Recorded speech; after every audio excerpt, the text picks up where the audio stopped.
Indo British advanced pain clinic నొప్పి మాయం surgery దూరం ఫర్ అపాయింట్మెంట్స్ 9155515563.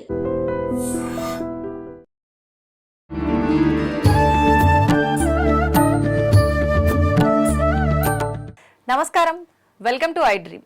ధర్మ మార్గం విత్ విజిత కార్యక్రమానికి స్వాగతం. ప్రస్తుతం మనతో పాటు ఉన్నారు ప్రముఖ ఆధ్యాత్మికవేత్త, జ్యోతిష పండితులు చింతా రుక్మాంగదరావు గారు. ఇప్పుడు వారితో మాట్లాడి మంచి మంచి ఇంట్రెస్టింగ్ టాపిక్స్ గురించి అడిగి తెలుసుకునే ప్రయత్నం చేద్దాం. నమస్కారం అండి. మాతృదేవోభవ, పితృదేవోభవ, ఆచార్య దేవోభవ. అయితే ఒకప్పటి కాలంలో పోలిస్తే కొన్ని లిమిటెడ్గా మాత్రమే వృత్తులు ఉండేవి. కుల వృత్తులు అని చెప్పి ఒక్కొక్క కులానికి ఒక్కొక్క వృత్తి అని చెప్పి పరిమితమై ఉండేవి. అంతేగాని కొత్త కొత్త వృత్తులు, కొత్త కొత్త విధానాలు అసలు పోయేవాళ్ళము. అప్పటి వాళ్ళు ఇప్పుడు ఒకవేళ ఉన్నా ఏమో అమ్మ మా కాలంలో ఇవన్నీ లేవు అని అంటుంటారు. రకరకాలుగా అసలు తెల్లారింది అని అంటే ఏదో ఒక కొత్తగా ఏదో ఒకటి వింటూనే ఉంటాం. అది వృత్తే కానీ మాటే కానీ ఏదో ఒక రకంగా కొత్త కొత్త బిజినెస్లని వింటూ ఉంటాం. నిజంగా ఇప్పుడు ఈ వచ్చే కొత్త కొత్త వృత్తులకి, గత జన్మకి, ఇప్పుడు మనం చేస్తున్న ఈ వృత్తికి, ఆ జన్మలో మనం చేసే విధానానికి ఏమైనా సంబంధం ఉంటుందా? ఖచ్చితంగా ఉంటుంది, తన సందేహం ఏమి లేదు.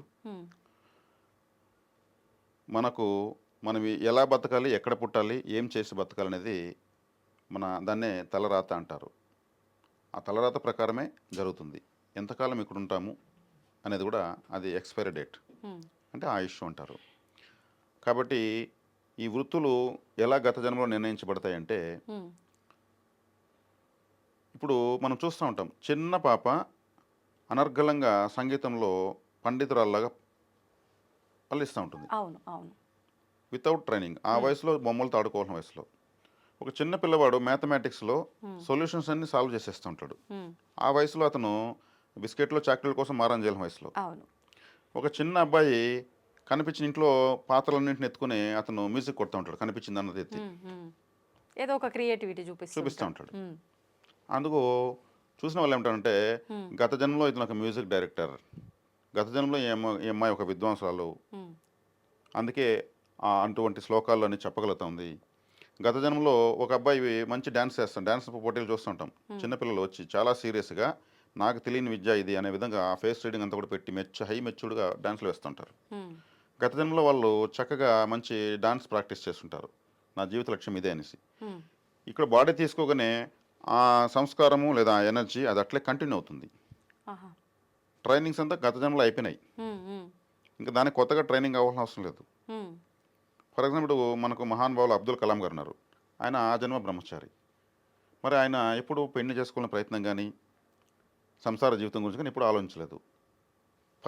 పరిశోధన అంటే మరి ఆయనకు వివాహ వ్యవస్థలు ఎందుకు లేదంటే గత జన్మలో అవి కంప్లీట్ చేసేసాడు. కుటుంబాశ్రమ ధర్మాలు కంప్లీట్ అయిపోయినాయి, ఆ బ్యాలెన్స్ లేదు. ఆ బ్యాలెన్స్ కూడా అది రాదు. ఈయన ఏదైతే తప్పించాడో, నేను ఎవరూ చేయనటువంటి గొప్ప పరిశోధనలు చేయాలనేసి ఆ కృషి మొత్తం అతను చేస్తుంటాడు. ఈ జన్మలో వచ్చేకాడికి ఆయనకు ప్రకృతి పూర్తిగా జీవితం ఈ జన్మంతా మీరు చేయాల్సిన పరిశోధన చేసుకునే అవకాశం వదిలేస్తుంది. అది ఎక్కడికి వెళ్ళదు. ఒక వ్యక్తికి చేతులు ఉండవు కానీ అతనికి బొమ్మలు వేయాలని ఆసక్తి, కాళ్ళు 2 వేళ్లతో చాక్ పీస్ పట్టుకుని బొమ్మలు వేసేస్తాడు. ఆ టాలెంట్ బయట వచ్చే తీరుతుంది.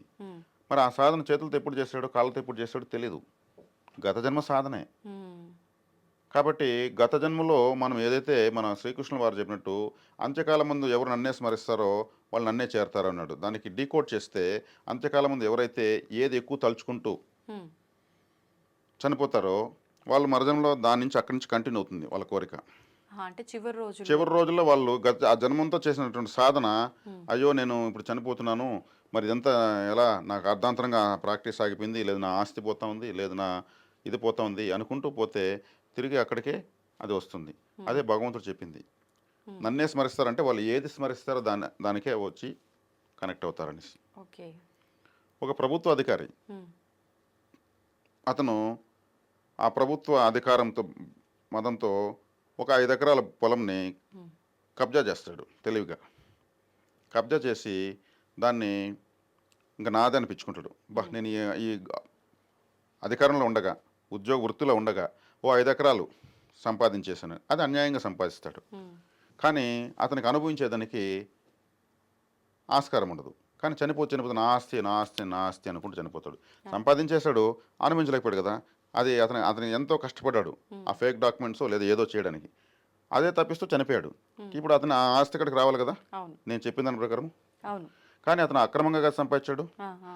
ఇతను చనిపోగానే అక్కడికి ఉన్నట్టు ఒక రౌడీ షీటర్ ఏం చేస్తాడు, దాన్ని కబ్జా చేస్తాడు. అరే పలానా వ్యక్తి ఇలా అన్యాయంగా చేస్తాడు కాబట్టి దాన్ని మనం కబ్జా చేసుకుందాం, ఎవడొస్తాడు చూసుకుందాం. అతను భయపడి అందరూ కూడా ఎవరు పోరు. ఎలా వచ్చిందో అలా పోయింది. ఇతను చనిపోయాడు, ఆ! అతను ఆ కబ్జా చేసుకున్నాడు. చేసుకున్నాడు. ఇప్పుడు ఇతను మళ్ళీ ఆ ఆస్తి ఇక్కడికి రావాలి కదా, ఆ! మరుజన్మ ఎత్తాడు కదా. ఎత్తాలంటే ఏం చేస్తాడు, ఇతను ఒక కుక్క జన్మ వస్తుంది ఇతనికి. ఆహా! ఈ 5 ఎకరాల ఆస్తి సంపాదించినటువంటి ప్రభుత్వ అధికారికి. హ్మ్. ఈ కబ్జా చేసిన వ్యక్తికి ఈ కాపురం ఉండడానికి ఒక మంచి కుక్క కావాలి. హ్మ్. వీళ్ళ ఫ్రెండ్ చెప్తాడు, మాది మంచి బ్రీడ్ డాగ్ 5 పిల్లలు పెట్టింది, అంటే నాకు నాకు ఒక కుక్క పిల్ల కావాలంటే తెచ్చిస్తానంటే ఈ అధికారి అనేటువంటిదే సెలెక్ట్ చేసుకుని నాకెందుకు ఇదే నచ్చుతా ఉందనేసి ఈ కుక్క పిల్లని తీసుకొచ్చి ఇక్కడ వదిలితే ఈ కుక్క పిల్ల ఒక్కసారిగా 5 ఎకరాలు చూసి ఆనందంతో నా ఆస్తి ఇక్కడ నేను వచ్చేసాన్ని గెంతి 5 ఎకరాలు పరిగెత్తు హ్యాపీగా తిరుగుతూ ఉంటుంది. హ్మ్. ఇది గత జన్మలో ఓనర్ ఈయన తెలుదు, హ్మ్. ఇది ఓనర్ వీడు కాదు నేను ఓనర్ ఇది తిరుగుతూ ఉంటుంది. హ్మ్. దీని ఆనందానికి హద్దులు ఉండదు. దీనికి తెలుస్తుందా? తెలుస్తుంది, మనిషి నాలెడ్జ్ ఉంటుంది, కుక్క జన్మ ఉంటుంది. ఓకే. ఓకే. ప్రకృతి విన్యాసం ఇది. ఆహా! ఈ కుక్క గొర్రెలో మేకలో ఆవులో పడితే ఈ తన ఆస్తి వరకు తరిమేస్తుంది, అక్కడి వరకు మళ్ళీ వెనక్కి వచ్చేస్తుంది. అప్పుడు అంటూ ఉంటాడు, దీనికి ఏం చెప్పించాల్సిన పని లేదు, హ్మ్. ఇది ఒక మనిషిలాగా ప్రవర్తిస్తూ ఉంది, నా సరిహద్దులన్నింటినీ బాగా కరెక్ట్గా చూసుకుంటుంది. హ్మ్. రాత్రి పౌలు కాపలా కాసి అది అరుస్తుంది, ఎవడు రావడం వచ్చేది హ్మ్. అరుస్తుంది, రావద్దు నా కైలోకి అంటూ ఉంటుంది, నా చేనులోకి రావద్దు అంటూ ఉంటుంది. కూలి వాళ్ళని బాగా నాకుతుంది, బాగా పని చేయండి కష్టపడండి నా పొలాన్ని బాగా పండించండి అని మాయలో ఉంటుంది. అరే మన కుక్కగా పుట్టి ఇక్కడ కాపలా కాసుకుంటున్నామే, చచ్చేటప్పుడు దాన్ని తలుచుకుని ఇక్కడ కుక్కగా వచ్చి పుట్టామనేది జ్ఞానం ఉండదు. హ్మ్. నా కైలోకి నాదే ఏదైతే నాదే. తలుచుకున్నాడో అక్కడికి వచ్చేసాడు. హ్మ్. ఈ కబ్జా చేసిన వ్యక్తి రౌడీ షీటర్ కదా, ఒకరోజు కూలి వాళ్ళతో గొడవ పడుతుంటాడు. వాళ్ళు ఏదో ఎక్స్ట్రా డబ్బులు అడతారు, మీరు పని చేసిన తర్వాత తీసుకోండి, ఎక్స్ట్రా డబ్బు నేను ఎందుకు ఇవ్వాలి అని వాళ్ళని మందలిస్తూ ఉంటాడు. హ్మ్. లేదంటే పోండి నేను మీరు కాబట్టి ఇంకొకటి చూసుకుంటాను. ఈ కుక్క కడుపు కాలుతుంది, హ్మ్. ఏంద్రా నువ్వు ఇచ్చేది, పొలం నాది, నా పొలంలో నువ్వు వాళ్ళని ఎందుకు బెదిరిస్తావు, వాళ్ళు పేదవాళ్ళు ఇవ్వచ్చు కదా అని ఇదేం చేస్తుంది, వీని పైన మొరుగుతుంది, ఆ! అంటే వాడిని దబాయిస్తుంది. అవునవును. అప్పుడు వీడేం చేస్తాడు, నా కయ్యకాడ కాపలా ఉన్నటువంటి కుక్కవి, కుక్కవి నువ్వే. నేను వేస్తే నువ్వు ఎంగిలి మెతులు తినే కుక్కవి, నువ్వు నన్ను అరుస్తావా అని దాన్ని తరిమి తరిమి కొడతాడు. హ్మ్. దీనికి అర్థం కాదు, ఇది రివర్స్ అవుతుంది. నేను కష్టపడ్డాను, నేను ఎన్నో గత జన్మలో నానా అవసరపడి సంపాదించాను, నువ్వు నన్ను బెదిరించడానికి తిరుగుతుంది. వీడు కుక్క అనుకుంటాడు, ఇదేమనుకుని మన కుక్కని ఇది మర్చిపోతుంది. దాన్ని తీవ్రంగా కొట్టి పొలం చివరి వరకు తరిమి అడుగు పెట్టావంటే మర్యాద ఉండదు, హ్మ్. కుక్కని విశ్వాసంగా అనుకుంటే అని ఏదో తిడతాడు వల్గర్ టాకింగ్ అంతా. అప్పుడు కలుగుతుంది ఆలోచన ఈ వ్యక్తికి, కుక్క రూపంలో ఉన్న వ్యక్తికి, అరే మనకెందుకు ఈ కర్మ, అప్పుడు సంపాదించింది అన్యాయంగా, హ్మ్. అది ఇంకొకటి కబ్జా చేశాడు, మనం కుక్కగా పుట్టాం, చలికి ఎండకు వానకు తిరిగి ఇక్కడ అని చింతనతో తినకుండా అక్కడే పడే ఒక నెల రోజులు పడుకున్నట్టే చనిపోతుంది. నాకు ఉత్తమ జన్మ కావాలి, ఈ తుచ్చపు జన్మ వద్దనేసి అనుకుంటుంది. అప్పుడేమనుకున్నాను చివరి చివరి క్షణంలో, ఉత్తమ జన్మ. అప్పుడేమైంది మళ్ళీ అతను పుట్టి ఒక సన్యాసిగా మారుతాడు. ఓకే. ఓకే. ఒక సన్యాసిగా పెరిగి చిన్నప్పటి నుంచి వేదాంతం మారుతాడు. నాన్న ఏది శాశ్వతం కాదు, నీదనుకునే నీది కాదు, ఏది కూడా ఏది ఊరితో ఒకటి రాదు జ్ఞానోదయం అయిపోయింది. అని బోధనలు చేస్తూ తిరుగుతాడు. ఆ! అంటే ప్రమోషన్ వచ్చిందా, ఆ! వచ్చేసింది. అంటే గత జన్మలో అతను ఈ జన్మలో చేసిన దాన్ని తప్పైంది కాబట్టి తప్పు చేసి సంపాదించింది ఏమైంది, హ్మ్. అది తప్పుడు వాడే వచ్చి కబ్జా చేశాడు. నేను నా ఆస్తిని ఆస్తి అన్నాను కాబట్టి ఆ ఆస్తి కాడికి ప్రకృతి పంపించింది కుక్క రూపంలో. కుక్క రూపంలో ఎందుకు పంపించింది, ఇతను విశ్వాసంగా తన ఆస్తి దగ్గర తను ఉండాలి కాబట్టి. అక్కడేమైంది, వాడు అన్యాయాన్ని ఎదిరించిన దానికి ఇతను కుక్క కాబట్టి తరిమాడు. హ్మ్. హ్మ్. మళ్ళీ అప్పుడేమైంది, చింతనలోకి వచ్చింది. చింతనలోకి వచ్చి ఏమైంది, ఇవి ఆస్తులు శాశ్వతం కాదు, చచ్చిన తర్వాత ఇవేం కూడా రావు అని చింతనతో చనిపోయింది. తర్వాత ఎలా పుట్టాడు, అదే విధమైనటువంటి చింతనతో కూడా వైరాగ్యంతో కూడుకున్నట్టు జన్మ తీసుకొని ఏది శాశ్వతం కాదు, ఇదే విద్య. హ్మ్. ఇలా ప్రతి ఒక్కరికి అది ఏదైనా కావచ్చు, యాక్టర్ కావచ్చు, డాక్టర్ కావచ్చు, సైంటిస్ట్ కావచ్చు, వాళ్ళ గత జన్మ కృషి. హ్మ్. ఈరోజు మీరు సంపాదించిన డబ్బు రేపు ఖర్చు పెట్టుకుంటారు కదా, సంపాదించకపోతే హ్మ్. రేపు సంపాదించడానికి ప్రయత్నిస్తారు. సేమ్ గత జన్మలో మీరు చేసుకున్నదే ఒక ఫైనాన్స్, ఒక కరెన్సీ, హ్మ్. అది వర్చువల్గా వచ్చి మళ్ళీ మీ జన్మకు వచ్చేది కనెక్ట్ అయిపోతుంది. హ్మ్. ఇప్పుడు కొంతమంది ఉన్నారు, డబ్బు బాగా సంపాదిస్తారు, కానీ పీసినారోల్లాగా ఎప్పుడు అది ఒక్క రూపాయి కూడా దాంట్లోంచి తీయడానికి ఖర్చు పెట్టడానికి ఇష్టపడరు. కొంతమంది బాగా సంపాదిస్తారు, అసలు పుట్టింది ఎందుకు, మనం డబ్బు లేక ఎంతమంది ఇబ్బంది పడుతున్నారు, కనీస అవసరాలకు కూడా లేకుండా అన్నీ ఉన్నాయి అనుభవిద్దామని చెప్పి మంచి లైఫ్ అనుభవిస్తూ ఉంటారు. ఇప్పుడు మీరు చెప్పినట్టుగా చూస్తే సంపాదించారు, అనుభవించడానికి వీల్లేదు, మళ్ళీ జన్మలో అనుభవించడానికే పుడతారు. ఇప్పుడు వీళ్ళు ఇక్కడ సంపాదించారు, కష్టాలు పడ్డారు, ఆ తర్వాత సంపాదించారు, తర్వాత అనుభవించారు. వీళ్ళు ఎలాంటి జన్మెత్తుతారంటారు? దీనికి నేను కనువిప్పు కలిగించేటువంటి ఒక చిన్న స్టోరీ నేను చెప్తాను. ఇలా స్టోరీస్ రూపంలో చెప్తే మన ప్రేక్షకులకు, వీక్షకులకు కూడా అర్థమవుతుంది. చాలా బాగా కనెక్ట్ అవుతుంది జ్ఞానం.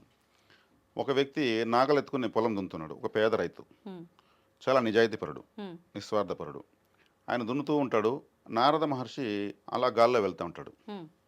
మనం ఎవరికి కనిపించే దివ్యదేహులు కదా, సామాన్య మనం ఏం కనిపిస్తాం అనేసి. ఈయనకి ఏదో వెలుగు కనిపిస్తుంది ఈ రైతుకి. ఏంది ఇదే గాల్లో వెలుతురు కనిపిస్తుంది అని చూస్తాడు. చూస్తే నారద మహర్షి కనిపిస్తాడు ఈయనకి. హ్మ్. టకటకాన్ని అయ్యో నారదుడు ఈ దారిలో వెళ్తున్నాడు, మన ఊరికాళ్ళు వెళ్తున్నాడు అనేసి ఆ కాడిమాను అక్కడ వదిలేసి, స్వామి నారద మహర్షుల వారు నమస్కారం అండి అంటాడు. ఆయన ఉలికి పడతాడు. అరే నన్నే చూడగలిగేంత గొప్పవాడు అయితను కరెక్ట్ కనిపెట్టేశాడు. అవును. సరే చూద్దాము ఇదేదో వింతగా ఉందనేసి, నాయన ఏమన్నా నీ పేరేమి అంత అడుగుతాడు. అవును స్వామి నా పేరు పది, నేను ఒక చిన్న రైతుని, హ్మ్. నాకు భార్య ఇద్దరు చిన్నపిల్లలు ఉన్నారు, ఈ పొలం దున్ని వచ్చిందంతా బతుకుతున్నాను. మీరు స్వామి తమరు ఎక్కడికి వెళ్తున్నారంటే నేను వైకుంఠం వెళ్తున్నాను అంటాడు. సరే స్వామి మహావిష్ణువు కూడా అడిగినట్టు చెప్పండి, నా గురించి ఏదైనా కొంచెం చెప్పండి, నాకు ఏదైనా మంచి ఏమని చెప్పండి అంటే, చెప్తానన్నా నువ్వు వస్తే తీసుకెళ్తాను రా అంటాడు. హ్మ్. అరే ఇతను చూడు ఎంత నిస్వార్థంగా అడిగినట్టు చెప్పమంటున్నాడు మహావిష్ణువుని హ్మ్. చుట్టంలాగా అనేసి ముచ్చటేస్తుంది ఆయనకి. ఆ. ఆయన అవునా నేను రమ్మంటున్నా వైకుంఠానికి పోయే అవకాశం వచ్చింది మనకు, అది కూడా నారదుడు తీసుకెళ్తున్నాడు. ఆలోచించుకుని లేదు స్వామి, నేను ఈ జన్మకు నా పిల్లల్ని గొప్ప పనులు చేయాలి, నాకు చాలా పనులు, నా పొలము పంటలను పండించుకోవాలి ఇన్ని చెప్తాడు. వీడేంద్ర వీడు మూర్ఖుడు అనుకోవాలనా ఏమనుకోవాలి, నా భార్య నా పిల్లలు అంటున్నాడు, నా పొలం అంటున్నాడు. హ్మ్. సరే మీరు ఇంకోసారి వచ్చినప్పుడు నేను వస్తాను స్వామి వస్తాను. మీతో అంటాడు. హ్మ్. సరే తదాస్తని అతను వెళ్ళిపోతాడు. ఇతను ఆ నారదుని దర్శనానికి ఇతనికి అదృష్టం బాగా కలిసి వస్తుంది. దేవత దర్శనం జరిపింది కదా. మహర్షుల్లో నారదుణ్ణి అన్నాడు ఎవరు, భగవద్గీతలో శ్రీకృష్ణుల వారు. ఆ. మహర్షుల్లో నేను నారదుణ్ణి అన్నాడు, ఆహా. పక్షుల్లో గరుకుమంతుని అన్నాడు. అట్లా ఈయన కలిసి వస్తుంది, బాగా పొలాలు పండిస్తాడు, పిల్లలు పెద్దవాళ్ళు అవుతారు, అన్నీ అవుతాయి. తర్వాత ఇతను చనిపోతాడు ఈ రైతు. హ్మ్. చనిపోయినప్పుడు మళ్ళీ నారదుడు, నాయన చనిపోయినావు కదా ఇంకన్నా రావచ్చు కదా, నిన్ను ఇట్లా వైకుంఠం తీసుకెళ్తున్నాయి. స్వామి నా పిల్లలు కష్టపడతా ఉంటే నేను చూడలేను, హ్మ్. వాళ్ళు నేను కష్టపడి సంపాదించాను ఆ ఆస్తి పోగొట్టుకుంటారు వాళ్ళు, నా అంత కృషి పట్టుదల వాళ్ళకి లేదు. హ్మ్. మరి ఇప్పుడు నేను వాళ్ళకు ఏదన్నా సహాయం చేయాలి ఈ జన్మలో, ఇంకా నెక్స్ట్ జన్మలో ఎత్తి హ్మ్. అంటే, ఓహో ఇతనికి ఇంకా వ్యామోహం పోలేదు, సరేనన్నా నువ్వు అలాగే ఇంకొకసారి రండి అని నారదుని మళ్ళీ పంపించేస్తాడు. ఆ. ఇతను ఏం చేస్తాడు, ఒక ఎద్దుగా పుడతాడు ఈ చనిపోయిన అతను. వ్యక్తి. హ్మ్. ఆ వ్యక్తి ఎద్దుగా పుట్టి అలా అలా అలా ఈ కొడుకుల చేతికి ఈ ఇంటికి వచ్చేస్తాడు. హ్మ్. ఆ ఎద్దు ఆ ఇంట్లో వ్యక్తిలాగా ఉంటుంది, అన్ని పొలాలు దున్నుతూ ఉంటుంది సంతోషంగా, తన పొలమే తను దున్నుతూ ఉంది కదా, ఆనందం. హ్మ్. ఆ ఎద్దు వచ్చిన మొలకుని వాళ్ళు ఇంకా డెవలప్ అవుతారు, ఆహా. వాళ్ళకు అందరికన్నా ఎక్కువ పంటలు పండుతూ ఉంటాయి, ఎందుకంటే రెండోసారి నారద దర్శనం చేసుకునేది ఆ. ఎద్దది. ఆ. ఆ పిల్లలంతా బాగా ఆడుకుంటూ ఉంటే ఆ ఎద్దుతో ఫోటోలు తీసుకోవడము, దాని మీద పడుకోవడము, ఎగరడము, దూకడము, అది వాళ్ళ తాతే అని తెలియదు వాళ్ళకు. హ్మ్. చక్కగా అదే వాళ్ళు నాకడం ఇలా జరుగుతూ ఉంటుంది ప్రేమతో. అది ఎద్దు అనేది మర్చిపోయి తన కుటుంబంతో తను ఉన్నానని ఉంటుంది, తక్కువ మేత పెట్టినా అడ్జస్ట్ చేసుకుంటుంది, అలా ఉంటుంది, ఎందుకంటే తన కుటుంబమే కదా. ఆ. మనిషి నాలెడ్జు ఎద్దు జన్మ. హ్మ్. ఇప్పుడు మళ్ళీ ఎద్దుగా చనిపోతుంది, అందరూ ఏడుస్తారు, అయ్యో మా కుటుంబాన్ని అభివృద్ధి చేసింది, హ్మ్. మా ఇంట్లో మేము కూడా చేయనంత సేవ మన తండ్రి అని మన తాత అని తెలియదు. హ్మ్. అప్పుడు ఆ చనిపోయిన తర్వాత ఆత్మ తనకి వస్తుంది, నారదుల వారు మళ్ళీ వస్తారు. హ్మ్. ఆయన ఇప్పుడున్నా వస్తామంటే, స్వామి పంటలు పండించాము, అభివృద్ధి చేశాము, ఇంకా ఆస్తులు కొన్నారు, నా పిల్లలు గొప్ప స్థాయికి వచ్చారు, హ్మ్. వాళ్ళు చాలా డబ్బులు సంపాదించుకున్నారు, ఆ డబ్బు అంతా కానీ ఖర్చు పెడేసి దుర్వినియోగం చేసుకున్నారనుకోండి చాలా కష్టమవుతుంది. హ్మ్. కాబట్టి ఇంకా వాళ్ళను నేను మళ్ళీ ఇంకా కాపాడాల్సిన బాధ్యత నాకు ఉంది స్వామి, మీరు ఇంకోసారి రండి అని చెప్తాడు. హ్మ్. సరేనన్న తదాస్తుని ఆయన మళ్ళీ. వెళ్ళిపోతాడు. వీళ్ళు బాగా సంపాదించి డబ్బులు ఎక్కువైపోతుంది కదా, వాళ్ళు ఒక బంగ్లా కడతారు, హ్మ్. ఆ బంగ్లాలో ఒక నేలమాలిగ తీస్తారు, దాంట్లో డబ్బులు చాలా వరకు దాచిపెట్టేస్తారు, హ్మ్. నేలమాలిగను మూసేస్తారు. అంటే ఎక్కువ డబ్బు వచ్చింది, దాన్ని కాపాడాలి, ఇనం పెట్టి అంటారు కదా, అక్కడ నేలమాలిగలు పెడతారు. ఇతను మళ్ళీ ఒక సర్పంలాగా పుడతాడు. ఆహా. పుట్టి ఆ నేలమాలిగలో ఆ ధనం పైన పడుకుంటాడు వచ్చి కాపలాగా. హ్మ్. అది ఈ డబ్బు నాకు 2-3 జన్మల కష్టార్జితము, హ్మ్. నా పిల్లలు దాచుకున్న డబ్బు, నా పిల్లలు లేనప్పుడు ఎవరన్నా వచ్చి దీనిపైన అటాక్ చేస్తే నేను వాళ్ళని తరిమేస్తాను అని ఆ నేలమాలిగలో పడుకుంటాడు. సరే కరువు కాటకాలు రావడం సహజం. ఒకసారి కరువు కాటకాలు తీవ్రంగా వస్తాయి, పంటలు పండవు, నీళ్ళు ఉండవు. వీళ్ళు ఏం చేస్తారు, ఇంకా డబ్బులు కావాలి, వీళ్ళ స్థాయికి అప్పు చేయాల్సిన అవసరం లేదు, వీళ్ళు మనకెట్లా నేలమాలిగ డబ్బులు ఉంది కదా, దాని అయితే ఖర్చు పెట్టుకుందాం, వర్షాలు పడిన తర్వాత మళ్ళీ పంటలే పండించుకుందాం అనేసి ఓపెన్ చేస్తారు. ఓపెన్ చేస్తే ఈ పాము పడుకుంటుంది. ఇది ఎప్పుడు వచ్చిందిరా నాయన ఇంత పెద్ద పాము, ఆశ్చర్యంగా ఉంది అనుకుంటారు వాళ్ళు. ధనం ఎక్కడుంటే అక్కడ పాము చేరుతుంది అనే టైప్లో ఆలోచిస్తారు. ఈ పాము లేస్తుంది. ఓ రే మీరు అది చెప్తా ఉంటుంది దాని భాషలో, మీరు తొందరపడి డబ్బులు ఖర్చు పెట్టుకోకండి, కరువు ఉంటే కొద్ది రోజులే ఉంటుంది, ఓపిక పట్టుకోండి, దీన్ని అనవసరంగా దుర్వినియోగం చేయదని, ఇది చాలా 2-3 జన్మల కష్టార్జితం అని అది బుస్సు బుస్సు అని చెప్తా ఉంటుంది. వీళ్ళు ఎంతసేపు అని వింటారు ఆ బుస్సులో, అర్థం కాదు ఇదేంద్రది కదా. మనం కష్టపడి సంపాదించి ఇది వచ్చి అడ్డంగా పనుకొని పక్కకు పోదు మనం ఖర్చు పెట్టుకునేది అనేసి దాని నడు మీద ఒక ఏటేసి సచ్చి సావకుండా సగం ప్రాణం ఉండగా ఇట్లా కట్టెత్తుకుని దూరంగా ఆ చేనులో బరే వచ్చేస్తారు. అప్పుడు నారదుడు వస్తాడు. ఏనైనా ఇప్పుడు వస్తా ఉంటే, స్వామి నేనైతే ఖచ్చితంగా వస్తాను, వీళ్ళకి విశ్వాసం లేదు, నేను మనిషిగా పుట్టి కష్టపడి ఎద్దుగా పుట్టి లాస్ట్కి పాముగా వచ్చి పుడి నా దయాదాశం లేకుండా నా నడువులించి ఎత్తవతల బారేశారు, వీళ్ళు చాలా దుర్మార్గులు స్వామి. ఇంకా నేను చెప్పాను కదా, నరజాతి సమస్తం పరపీడన పరాయణము, నా మీద ఇంత ఇదిగా నన్ను హింసించారు. అప్పుడు నారదుల వారు, నీకు ఇది మొట్టమొదటి బోధపడలేదు నాయనా, నీది నీది అనుకుంటున్నావు, మరి ఏది శాశ్వతం అని చేస్తాడనమాట ఆయన. ఇప్పుడు దీన్ని బట్టి మీకు ఏమర్థమైంది? ఏది శాశ్వతం కాదు, దేనికోసం పాకులాడకూడదు, ఉన్న అంటే దాంట్లో తృప్తి చెందాలి, ఏది ప్రాప్తమో అదే దక్కుతుంది. అంతే. ఇక్కడ మనకు భవబంధాలకు బలి కాకూడదు. కరెక్ట్. అతను బలవుతూనే ఉన్నాడు. అవును అవును, తన ఆలోచనకి తగినట్టే జన్మ వస్తూ ఉంది. వస్తా ఉంది. తన ఆలోచన మారినప్పుడు వైకుంఠానికి వెళ్ళేదానికి దారి దొరికింది.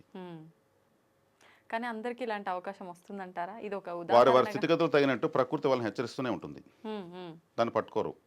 నాకు అనిపించింది కానీ నేనే వినకుండా మూర్ఖంగా వెళ్ళాను ముందుకి, జరిగిపోయిన తర్వాత అనుకుంటుంటారు కదా.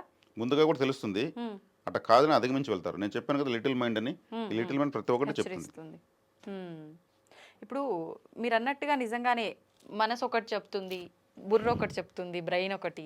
ఇప్పుడు 2 రకాల ఆలోచనలు మన నుంచే, 2 కాదు పలు రకాల ఆలోచనలు మన నుంచే వస్తాయి. మరి వచ్చినప్పుడు నిజంగా ఇది కరెక్ట్గా వెళ్తోంది ఈ ఆలోచన అయితే అని ఒక ఆలోచనని మనం సెలెక్ట్ చేసుకోవాలి అని అంటే చాలా కష్టంతో కూడుకున్నది. ఎలా తీసుకోగలుగుతాం అది కరెక్ట్ ఆలోచన అని? అంటే ఆలోచించేది, చెప్పేది, చేసేది 3 త్రికరణ శుద్ధితో చేయడం అంటే ఇది. ఒకటే చేస్తే అది సక్సెస్ అనమాట. సక్సెస్ సూత్రం ఇదే. సక్సెస్ సూత్రం ఇదే అంటే దీనికి వివేకానంద స్వామి ఒకసారి ఆయన ఒక చెట్టు కింద, ఒక గ్రౌండ్లో ఒక చెట్టు కింద కూర్చొని ఏదో చదువుకుంటా ఉంటే అక్కడ బ్రిటిష్ వాళ్ళ పిల్లలు వచ్చి ఒక స్తంభం పైన ఒక బంతి పెట్టి దూరం ఒక డిస్టెన్స్ నుంచి కొడితే అక్కడ పక్కన ఒక కప్పు, ఆ బంతిని ఎవడు కొడితే కప్పు వాడికి. వీళ్ళు ఆ గేమ్ పెట్టుకుని ఆడే ఓన్ గోల చేస్తుంటారు, వేస్తారు, జస్ట్ పక్కన మిస్ అవుతుంది, అందరూ తప్పట్లు కొడతారు, జస్ట్ మిస్ రా, సూపర్ నువ్వు ఇంకొంచెం ట్రై చేయంటూ ఉంటారు. అట్లా ఎవడు కొట్టడు. ఈయన చూస్తాడు డిస్టర్బెన్స్గా ఉంటే, బాబు మీరు కొంచెం దూరంగా వెళ్ళి ఆడుకోరా, నేను చదువుకుంటుంటే, నువ్వే దూరంగా వెళ్ళవయ్యా, మేమేదో ఆడుకుంటా ఉంటుంది డిస్టర్బెన్స్ అంటాడు. సరే ఏంది మీ ఆట అంటే, ఇది పరిస్థితి టార్గెట్, దీన్ని కొడితే ఆ కప్పు ఉంటుంది. సరే నేను కొట్టేస్తాను, నా కప్పు మీరే ఎత్తుకోండి, బాగుంటే నేను కొట్టేస్తా, మీరు ఎత్తుకోండి, ఇటు నుంచి వెళ్ళిపోవాలంటాడు. మేము తినేసి మాకు వేరే పని పాట లేదు, ఇది ప్రాక్టీస్ చేసి మా వల్లే కాలేదు, నువ్వు చూస్తే ఒక సన్యాసివి, నీకేం ప్రాక్టీస్, నీ వయసు ఎంత, దాన్ని ఎలా కొట్టగలవంటే, నేను కొట్టలేకపోతే నేను వెళ్ళిపోతా, నేను కొట్టానంటే మీరు వెళ్ళిపోవాలి, కప్పు కూడా మీదే అంటాడు. ఇదేదో బాగుందని అందరూ మాడుకుని ఎక్కడి నుంచి కొట్టాలంటే ఒక డెస్టినేషన్ చూపిస్తారు, గమ్మున అడికి వెళ్తాడు, అది ఇస్తారు కొట్టడానికి ఇచ్చినటువంటి బంతో రాజో ఇస్తారు, ఆయన తీసుకుని అలా వేస్తాడు అంతే, ప్రాక్టీస్ కూడా లేదు, అది పడిపోతుంది. ఆ కప్పు ఎత్తుకోండి బాబు మీరు వెళ్ళిపోండి అంటాడు. మేము వెళ్తాము, నువ్వు ఎలా కొట్టగలిగావు అది చెప్పు, నువ్వు ఎలా కొట్టగలిగావు ఆ సీక్రెట్ మాకు చెప్పు అంటే, మీకందరికీ కప్పు పైనే కన్ను ఉంది, బంతి పైన లేదు, మీరు కప్పును చూస్తున్నారు, కప్పును చూడొద్దండి, మీరు కొట్టండి, వద్దన్నా మీదే కప్పు. నేనేం చేశాను, నేను బంతినే చూశాను. ప్రతి ఒక్కరు ఆలోచించేది ఇదే కదా, మీరు ఇలా ఆలోచించాలి. ఆయన ఏం చేశాడు, ఆలోచించింది, చెప్పింది, చేసింది ఒకటే అయింది, త్రికరణ శుద్ధిగా చేశాడు. దానికి ముందుకి వెనక్కి ఊగి విన్యాసాలు చేసిన అవసరం ఏం లేదు. ప్రతి ఒక్క దాంట్లో ఇలా సూక్ష్మాన్ని పట్టుకుంటే అన్నీ సక్సెస్సే. మన ట్రాఫిక్ జామ్ అయిపోతుంది, 5 ఆలోచనలు ఒకేసారి మనిషి చేయగలడు. పంచభూతాలు ఉన్నాయి కదా, కొంతమంది ఏదో పని చేస్తూ వెనకాల ఎవరో ఒక తన కాని వ్యక్తితో చేంజ్ చేస్తున్నాడు కూడా అబ్జర్వ్ చేస్తారు. నేను అట్ట మలుకొని అనుకున్నాడు వాడు అని నేను అబ్జర్వ్ చేసాను అంటారు. కళ్ళు ఇక్కడ ఉంటాయి, ఇవి విండోస్ అంతే, ఇవి విండోస్, ఇవి కళ్ళు కాదు. వీటి ద్వారా ఈ విండోస్ ఓపెన్ చేసి ఇక్కడి నుంచి చూస్తాం మనం. మరి అంతర్నేతలు ఇక్కడ ఉంటాయి, ఏదైనా మనకు ఒక ఐడియా రావాలంటే కళ్ళు మూసేస్తాం, ఉండి చెప్తానంటాం. మరి కళ్ళు మూస్తే ఐడియా వచ్చేది ఏంది, అంతర్నేతలు ఓపెన్ చేసి చూస్తాం. ఓకే. మహర్షులంతా కూడా కళ్ళు మూసుకొని చూసి తర్వాత చెప్తారు ఏ లోకంలో ఎవరు ఉన్నారని. హ్మ్. కాబట్టి ఈ విండోస్ ద్వారా మనం చూస్తున్నాం అవి జ్ఞాన నేత్రాలంటారా? జ్ఞాన నేత్రాలు. హ్మ్. కాబట్టి ఈ ట్రాఫిక్ జామ్ అయిపోతుంది. 5 రకాల ఆలోచన కాదు 50 రకాలు చేస్తున్నారు ఇప్పుడు. హ్మ్. మరి ఏది ప్రకృతి ఏది మెటీరియల్ చేయాలి, అవును. ఏది ఇవ్వాలి? అవును. కాబట్టి సాధన చేయాలి. మెడిటేషన్ చేసినప్పుడు శుభ్రంగా శుద్ధ జలం గల సరస్సులాగా మనం మెదడు తయారవుతుంది. హ్మ్. అప్పుడు మనం సెలెక్ట్ చేసుకుంది మెటీరియల్ అవుతుంది. హ్మ్. ఇప్పుడు మీరన్నట్టుగా ధ్యానం చేయటం వల్ల ఒక ఆలోచన ఏకాగ్రత కుదిరి మనం తీసుకునే డెసిషన్స్ కరెక్ట్‌గా ఉంటాయా? చాలామంది చెప్తుంటారు ధ్యానం వల్ల మోక్షం పొందొచ్చు అని. మన వయస్సుని అంటే మనకు కొంత వయస్సు అనేది ఉంటుంది కదా! ఎవరికైనా ఎక్స్‌పైరీ డేట్ ఇందాక మీరన్నట్టు పుట్టుక ఎలాగో చావు అలాగా. దాన్ని కూడా అధిగమించొచ్చు అని అంటుంటారు. అంటే మృత్యువుని కూడా అధిగమించొచ్చు. ఇప్పుడు మనం చూస్తున్నాం చాలామంది స్వామీజీలని, యోగుల్ని అలాంటి వాళ్ళని కొన్ని వేల సంవత్సరాలు కూడా ఉన్నారు అని చెప్పి వింటుంటాం. వందల సంవత్సరాలు ఉన్న వాళ్ళని చూస్తూ ఉంటాం. ఇదంతా కూడా ధ్యానం వల్ల సాధ్యపడుతుందంటారా? ధ్యానం వల్ల సాధ్యపడుతుంది. హ్మ్. ధ్యానం వల్ల సాధ్యపడుతుందంటే ఇంతకుముందు ఒక వీడియోలో నేను చెప్పాను. హ్మ్. యోగులు వీళ్ళంతా వందల సంవత్సరాలు ఎలా తపస్సు చేస్తారు అని అంటే ఈ నాలుకను ఇక్కడ చూస్తే ఒక ఒక నూలు పోగులాగా కింద ఒకటి ఉంటుంది. ఆ! దాన్ని మెల్లగా ఒక రోజు కొద్ది కొంత కట్ చేస్తారు వాళ్ళు. హ్మ్. పూర్తిగా దాన్ని కట్ చేస్తే నాలుక పొడవెక్కుతుంది. దాన్ని వెనక్కి తిప్పి గొంతులోకి పంపిస్తారు. అక్కడ చిరునాలుక ఉంటుంది. చిరునాలుక ఈ పెద్ద నాలుక 2 టచ్ అయినాయి. టచ్ చేసి వాళ్ళు మురుగుటి ఇక్కడ నిలిపి ధ్యానం చేస్తే ఆ 2 నాలుకల మధ్యలో ఒక ద్రవం ఊరుతుంది. అది హ్మ్. అమృతం అంటారు. ఆహా! ఆ అమృతాన్ని తాగితే ఇంక ఆకలి దప్పులు రాత్రింబవళ్ళు ఏమీ తెలియవు. 1000 హ్మ్. సంవత్సరాలన్నా 10 నిమిషాల్లాగా ఉంటుంది. వాళ్ళు అందుకే కళ్ళు తెరవరు. హుహు. వారి చుట్టూ ఎటువంటి వ్యతిరేక శక్తులు అంటే సర్పాలు, క్రూర జంతువులు కూడా వెళ్ళలేవు. హ్మ్. అటువంటి వాతావరణం చుట్టూ ఒక గుమ్మనమైన వాతావరణం తయారవుతుంది. అప్పుడు దాంతో మృత్యువుని జయించొచ్చు. అమృతం తాగితే మృత్యువుని జయించినట్టే కదా! అవును. కాబట్టి హఠయోగం అంటారు దాన్ని. హ్మ్. హఠయోగులు వాళ్ళు అడవిలో వెళ్తూ ఎవరన్నా అంటే సామాన్య మానవులు ఎవరైనా ఎదురుపడితే వీళ్ళు పాటలుగా ఊడి గాల్లో మాయమైపోతారు. హ్మ్. హ్మ్. మళ్ళీ ఇంకో చోట కలుసుకొని మళ్ళీ అక్కడి నుంచి పోతూ ఉంటారు. హ్మ్. ఇప్పుడు ఈ అఘోరాలు వీళ్ళంతా మనకు అదృశ్యమైపోతారు అని చెప్పి అంటుంటారు కదా! ఈ విధానమే జరుగుతుందా ఇటువంటి అక్కడ? విధానాలు శక్తివంతమైన విధానాలు సాధనలు ఇవన్నీ. హ్మ్. అంతే సాధనం ద్వారా సాధనమున పనులు సమకూరుదరలోన కృషి ఉంటే మనుషులు ఋషులవుతారు. కాబట్టి కృషితో నాశ దుర్భిక్షం వీటి వెనకాల మహత్తరమైనటువంటి అర్థాలు హ్మ్. పరమార్థాలు ఉన్నాయి. హ్మ్. వాటికి అలవాటు పడ్డ తర్వాత ప్రపంచం చాలా కేవలంగా కనిపిస్తుంది. హ్మ్. ఇక మెటీరియల్ లైఫ్ ఇది. ప్రతి ఒక్క మెటీరియల్ లైఫ్ అంటే ప్రతి ఒక్క అవన్నీ వస్తువులపైన ఆధారపడాలి. హ్మ్. ఫోను, ఫుడ్డు, ఇల్లు అన్ని మెటీరియల్ వాళ్ళు ఏ మెటీరియల్ పైన ఆధారపడరు. అవును. యూనివర్స్ కనెక్ట్ అయిపోతారు. హ్మ్. అది చాలా అద్భుతంగా ఉంటుంది. హ్మ్. ఆకలి దప్పులను జయించేస్తే ఇంకేముంది అవస్థ అసలు. కాబట్టి మనము మెటీరియలిస్టిక్ లైఫ్లో ఉన్నాం. మనకి ఏదో ప్రతినిత్యం ఏదో ఒకటి కావాలి. అవును. లేదంటే ఆధారపడి బతికే జీవితం ఉంది. హ్మ్. వాళ్ళు ఏ ఆధారం లేకుండా అద్వితీయమైన ఆనందాన్ని అనుభవిస్తూ ఉంటారు. హ్మ్. కాబట్టి ఇదే ఇందులోని సూక్ష్మం. కాబట్టి ధ్యానం చేస్తూ ఉంటే తపస్సు చేస్తూ ఉంటే మనము ఏ స్థాయికైనా వెళ్తాం. ఇప్పుడు జీవన ప్రమాణం అనేది సృష్టి ధర్మం ప్రకారంగా 120 సంవత్సరాలు అని చెప్పి చెప్తూ ఉంటారు.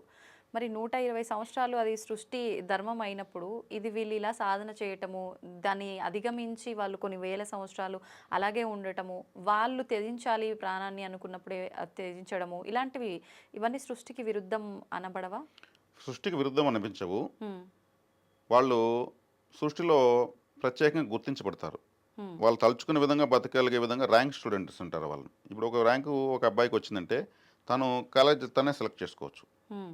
మార్కులు ఎక్కువ వస్తాయి. సేమ్ వాళ్ళు ర్యాంక్ స్టూడెంట్స్. హ్మ్. ప్రకృతిలోంచి వాళ్ళు ఇప్పుడు శరీరం వదలాలనుకుంటే నవ్వుతూ వదిలేస్తారు. హ్మ్. మనము సిమ్లా, ఊటీ టూర్ వెళ్ళేటప్పుడు బ్యాక్ ప్యాక్ వేసుకుని బస్సు ఎక్కి టాటా చెప్తాం చూడు. హ్మ్. అలా టాటా చెప్తూ కావాలంటే శరీరాన్ని వదిలేస్తారు వాళ్ళు. ఆ! ఆ స్థాయి మానసిక స్థాయి పెంచుకుంటారు వాళ్ళు. హ్మ్. అది కూడా ఇక్కడి నుంచి ప్రాణాన్ని వదులుతారు వాళ్ళు సహస్రారం నుంచి. హ్మ్. నవరంధ్రాల్లో నుంచి ప్రాణం వెళ్తుంది. ఒకరికి ముక్కులో, కంటిలో, చెవుల్లో నీళ్ళు వస్తాయి. ఆ ప్రాణం పోయినప్పుడు. ఓకే. ప్రాణం ఎక్కడి నుంచి పోయిందని పరిశీలించేవాళ్ళు పాతకాలంలో. హ్మ్. హ్మ్. ఆ! అట్లా సహస్రారం నుంచి పోతే ఇక్కడ చిట్టని సౌండ్ వస్తుంది. ఆహా! అలా చిన్న పగిలి అలా వెళ్తుంది. అది మోక్షద్వారం అంటారు దాన్ని. పరబ్రహ్మ ఉంటాడు కాబట్టి అక్కడ. హ్మ్. వాళ్ళు అటువంటి ఎలిజిబిలిటీని కలిగి ఉంటారు. దేహ వ్యామోహం వాళ్ళకు ఉండదు. హ్మ్. దాన్ని పట్టుకొని వాళ్ళు సాధన చేసుకోవడానికి ఉపయోగించుకుంటారు. హ్మ్. శరీరం ఒక మెడికల్ యూనివర్సిటీ, అద్భుతం ల్యాబొరేటరీ. హ్మ్. దీన్ని మనం మలుచుకునే విధానాన్ని బట్టే మనకు ఇక్కడ అనుభవించేటువంటి పరిస్థితులు ఉంటాయి. హ్మ్. దీంట్లో నెగటివిటీని ఎక్కువ లోడ్ చేసామంటే శత్రువులు, అప్పులు, అవస్థలు అన్నీ పెరుగుతాయి. ఆ! దీన్ని శుభ్రం చేయాలి. ఆ! ఇప్పుడు విమ్ బార్ వేసి పాత్రలు కడతాము, అవును. తలతల మెరుస్తాయి. లోపల ఏ బార్ వేస్తాము శరీరం లోపల? హ్మ్. క్లీన్ కావాలి కదా. మనకు కనిపించింది మొత్తం తినేస్తాము, ఎంత కెమికల్ ఉందో చూస్తామా? చూడం. మరి రసాయనాలు మనం తింటూ ఉంటే ఇది మంత్రదేహంగా ఎలా మారుతుంది? ఉడికించిన ఆహారం తినడం వల్ల ఆయుష్ ఉండదు. అందుకే వాళ్ళు మూలికాహారం తింటారు. ఒక మూలిక తింటే ఒక సంవత్సరం ఆకలేదు, ఇంకో మూలిక తింటే ఒక సంవత్సరం చలి పుట్టదు, ఇంకో మూలిక తింటే దాహం ఏదు, ఇంకో మూలిక తింటే ఆ ఏకాగ్రత కుదురుతుంది. ఆ మూలికలపైన ఆధారపడతారు వాళ్ళు. అట్లా అందరికీ సాధ్యపడుతుందంటారా? సామాన్య మానవులకు? సామాన్య మానవులకు సాధ్యపడదు. దుఃఖాలు, క్లేశాలు, టెన్షన్లు, బీపీలు, షుగర్లు, అన్నం తినకముందు ఒక ట్యాబ్లెట్, తిన్న తర్వాత ఒక ట్యాబ్లెట్, ఊ అంటే ఒక ట్యాబ్లెట్, ఆ అంటే ఒక ట్యాబ్లెట్, ఏమి అనకపోతే ఒక ట్యాబ్లెట్. అవును. అది ఈ మందులకు, ఇంజక్షన్లకు, ట్రీట్మెంట్లకు శరీరాన్ని అప్పచెప్పేసి ఉంటారు. మరి మహత్యాలు ఎట్లా వస్తాయి? రావు.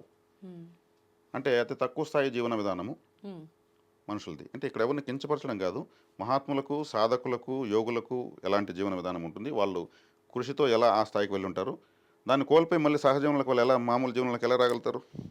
రాలేరు. ఇప్పుడు వాళ్ళు అంటే ఒక మనిషిగా జన్మ తీసుకున్న వాళ్ళే కదా సామాన్యులలాగా. ఖచ్చితంగా అంతే. మరి వాళ్ళెందుకు అంత ఎదిగిపోయారు జ్ఞానంలో కానీ ప్రతి ఒక్క దాంట్లో? జన్మ జన్మల సాధన. ఇందాక మీరు చెప్పినట్టుగా గత జన్మలో సాధన మళ్ళీ కనుక్కుంటారు వాళ్ళు. ఈ జన్మలో ఇంకొంచెం మనం ఏం చేద్దాం, ఇలా జన్మ జన్మకు పోగేసుకున్నటువంటి తపశ్శక్తితోనే వాళ్ళు వెళ్తారు. ఢిల్లీకి రాజైన తల్లికి కొడుకే, వాళ్ళకు కూడా ఒక తల్లి కావాల్సిందే. అవును. కాబట్టి వాళ్ళు అన్ని ధర్మాలను చక్కగా ఆచరించి ఆ స్థాయికి వెళ్తారు. కాబట్టి ఇక్కడ నేను అదే అనేది, మన ఛానల్ ఎప్పుడు వచ్చినా మాతృదేవోభవ పితృదేవోభవ అని ఎందుకనేది అంటే, అక్కడ వాళ్ళిద్దరిని విస్మరించి మనం ప్రవర్తిస్తే ఇక్కడ ఏది దొరకదు. టెన్షన్లు టన్నులకు ఎడవలసి వస్తుంది. మనిషి ఎడవడానికి పుట్టలేదు కదా ఎవరు. మరి ఆ స్థాయికి ఎందుకు వెళ్తున్నారు? సరైనటువంటి ఫార్మాట్లో రాకపోవడం వల్లే క్లేశాలు వస్తాయి. సరైన గుర్తించాల్సిన గుర్తించకపోవడం వల్లనే మనల్ని ప్రకృతి గుర్తించదు, మన ప్రార్థన అలా రిజెక్ట్ చేయబడుతుంది. ఓకే. ఇప్పుడు మీరు చెప్పినట్టుగా చూస్తే ఈ సాధకులు వీళ్ళంతా కూడా ఒక రకంగా మృత్యువుని కూడా జయిస్తున్నట్టే అనుకోవాలి. ఇది సామాన్య మానవులకు కూడా సాధ్యపడుతుందా? మృత్యువును జయించేది లేదు మేడం, మృత్యువును ఆస్వాదించడం వాళ్ళు చేసేది. ఓకే. మరణం లేని మీరు అంటా నేను, ఎవరు మరణించేది లేదు, శరీరాన్ని మాత్రం మారుస్తున్నారు, ఆత్మకు చావలేదు.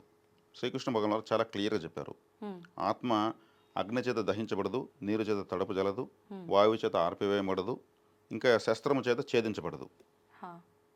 శరీరం మాత్రమే ఒక టూల్ మారుస్తుంది. మనం సిమ్ కార్డు తీసి ఇంకో ఫోన్లో వేస్తాం కదా, అప్పుడు ఫోన్ను మాత్రం వదిలేస్తాం, మరి అక్కడ ఇదే నెంబర్ అక్కడ పనిచేస్తాం కదా.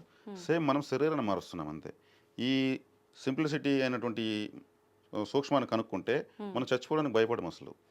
రోబ్సాంగ్ లాంపా అనేటువంటి ఒక వ్యక్తి, ఫారిన్ అతను, మరణం లేని మీరు అని ఒక పుస్తకం రాశాడు.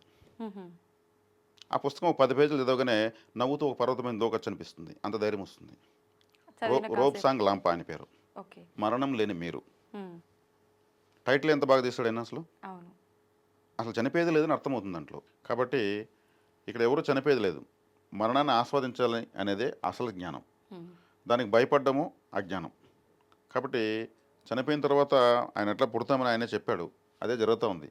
కొందరేళ్లలో చూస్తే ఒక స్త్రీ చనిపోతే తర్వాత వాళ్ళ ఇంట్లోనే పుడుతుంది అనడానికి ఎన్నో తార్కాలు ఉన్నాయి.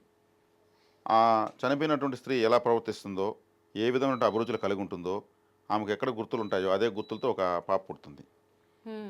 మా అవ్వే పుట్టింది అని ఆమె పేరు పెట్టే నిక్నేమ్ పెట్టి పిలుస్తూ ఉంటారు. ఆమె ఎలా బిహేవ్ చేస్తుందో, ఎటువంటి నడుస్తూ ఉంటుందో అలా అంతా చేస్తూ ఉంటుంది. అంటే ఆమె నా కుటుంబాన్ని వదిలేశాను, నా కుటుంబం నాకు కావాలని తపంతో ఆమె చనిపోయినట్టే లెక్క. మళ్ళీ ఎక్కడికి పోయింది ఆమె? అక్కడే బతికింది, అంటే చనిపోయినట్టే లెక్క. తన కుటుంబంతో తనకు వచ్చి కలిసిపోయింది, ఎనర్జీ ఎక్కడికి పోలేదు, బాడీ మాత్రం పోయింది అంతే. కాబట్టి ఇక్కడ మృత్యు భయం అనేది మనం పెట్టుకోవాల్సిన అవసరం లేదు. అదేదో దుర్మరణం కాకుండా సద్మరణం, సవ్యమైన మరణం దొరికితే అది అదృష్టం. కాబట్టి ఇక్కడ జన్మోద్ధరణ చేసుకుంటూ వెళ్ళే కొద్దికి దాని ఒక మన హైందవ సాంప్రదాయంలో, సనాతన భారతదేశంలో ఈ కర్మభూమిలో ఉన్నటువంటి కొన్ని యోగ సూత్రాలను పాటించడం వల్ల మనకు గురువులు దొరుకుతారు, మృత్యువు నుంచి దూరం చేసేటువంటి అమృత తుల్యమైన జీవనోధారం మనకు దొరుకుతుంది. అది ప్రపంచంలో ఎక్కడా లేని విధంగా మన దేశంలో మాత్రమే ఉంది. ఇది కర్మభూమి. ప్రపంచం ఒక ఇల్లు అనుకుంటే మన భారతదేశం పూజ గది. ఇక్కడ మాత్రమే ఆ ధర్మాలు, ఆ సూక్ష్మాలు దొరుకుతాయి.